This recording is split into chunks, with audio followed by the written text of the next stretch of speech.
Will all the modern retros under 3 lakhs in our market have 21 to 29 horsepower, and at a similar price we have 40 horsepower from the Triumph Speed 400 with the premium build which is unmatched by any brand currently, and the performance is surely surprising as well.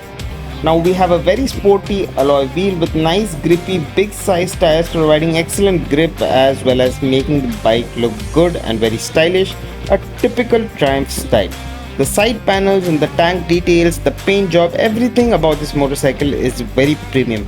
The motorcycle has a very torquey low end which makes the front lift off on launch and climbs up on the analog pretty fast while being so refined and has a good beat from the exhaust. This is possible only by Bajaj and Triumph's collaboration to offer all this at an affordable price. Let's start with the 398cc liquid cooled DOHC engine. I didn't feel any heat on the ride. I was pushing the engine pretty hard, but also I was wearing shoes. But you will feel the heat when the bike is on a standstill. Now we have 39.5 brake horsepower and 37.5 newton meters of torque.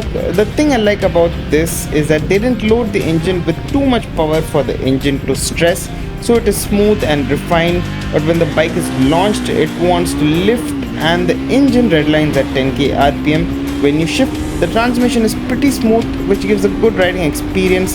The wet multi-plate slipper clutch is very smooth to rev match as well. The analog stick on the Speedo climbs pretty fast to 100 and easily 140 in the fifth gear with the gear left. At 120 to 140, the motorcycle feels in its element, not stressing much, feels comfortable, and even to 160, the bike accelerates pretty quickly. The ride-by-wire response is quick. Triumph claims a 0.3 second response, and you can definitely feel how fast the response is on the throttle. After 6 to 7k rpm, you can feel the vibrations at your handlebars, but nothing of a bothering type of vibration. It is tolerable. The engine is refined, smooth, yet a raw power you get from this motorcycle, and it reflects on the exhaust note as well. When you rev it hard and when you ride this motorcycle, it feels really good. The dual overhead camshaft supports the good top end performance. Its performance is very good across all ranges, making it an ideal motorcycle for the streets as well as the highways. It's got a hybrid spine tubular steel frame with a bolt-on subframe. The bike is of course nimble and agile, listens to you, and super fun to change the course of its trajectory quickly. It is a fun speedster to ride in the city as well as the big roads like I already said, and take on the corners as well with its 43mm USD forks, which has a 130mm of travel and a gas monoshock with 120mm of travel. It is set well for the city, feels soft and also stable at high speeds and while taking corners.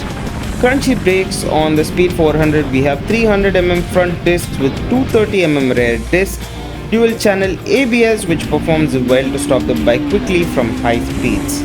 We have sporty 17-inch alloys with 110/80 front tires and 150/70 section rear tires with good grip and confidence. Like I already mentioned, we have LED headlamps and tail lamps and turn signals.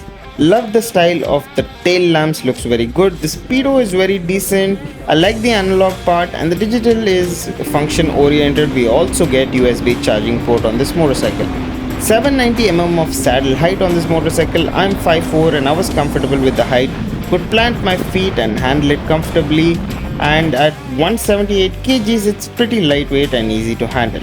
We have a 13-liter fuel tank with 25 to 30 km per liter mileage, decent for the city and trips, keeping in mind the performance output as well. The Speed 400 comes at an on-road price of 2.62 lakhs in Pondicherry. When comparing it to the other motorcycles in this price range, they cannot beat the performance or the build quality. Maybe the mileage would be a bit more in few other brands, but you can't have it all, right?